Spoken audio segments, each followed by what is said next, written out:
We're going a little off the beaten path today.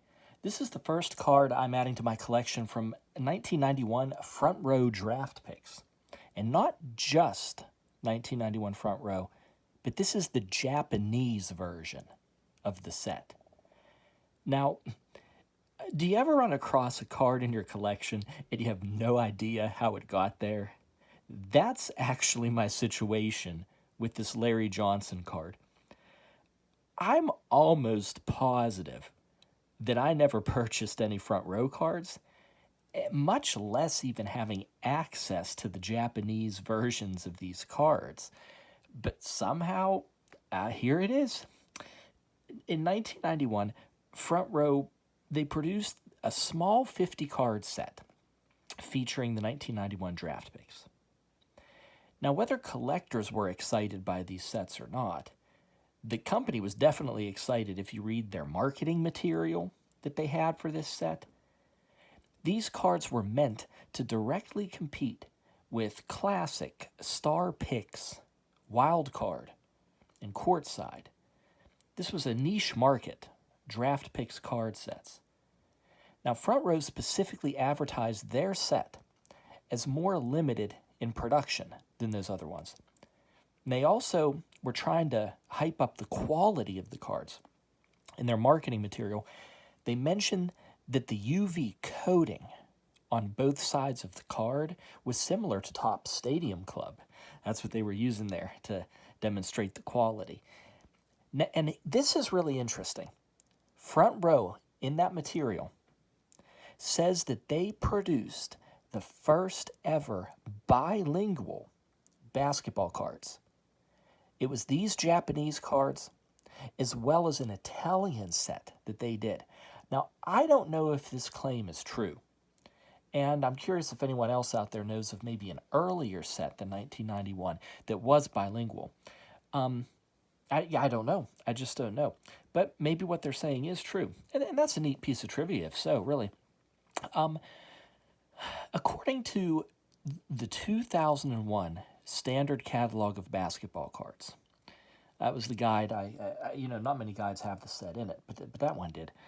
It said that there were 60,000 of these Japanese sets produced. I don't know. Take that with a grain of salt. Because when you're browsing around, even when you're looking at the regular set, the sources, they often confuse the number of factory sets that were made with the number of cards that were in cases that were meant to be sold. There's different production runs. But yeah, the numbers, it's tough to pin down.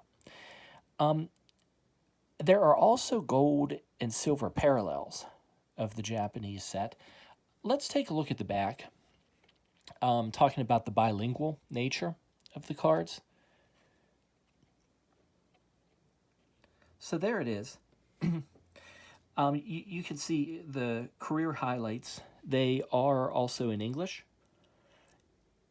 And it's interesting information.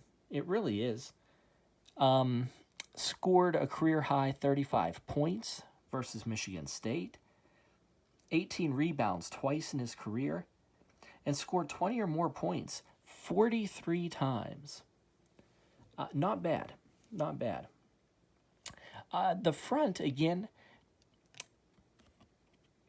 you have your photo. This green bar at the bottom, name, position. There's the brand logo there.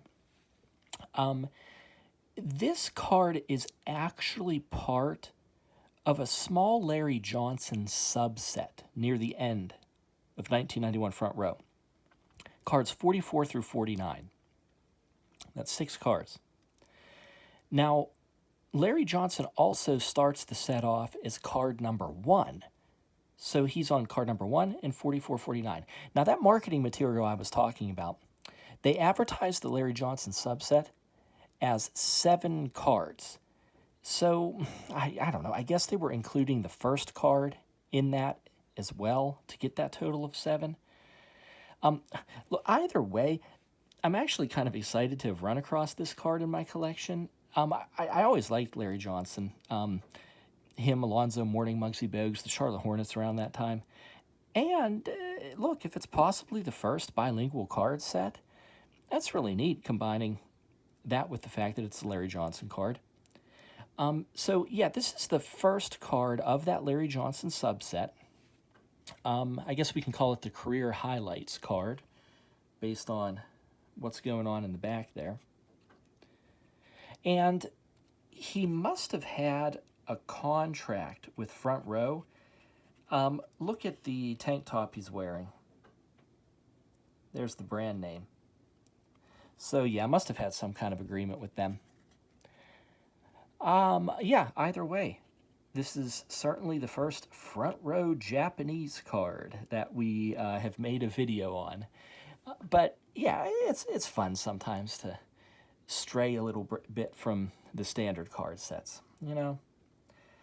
Hope you enjoyed it. We'll talk to you later. Bye-bye.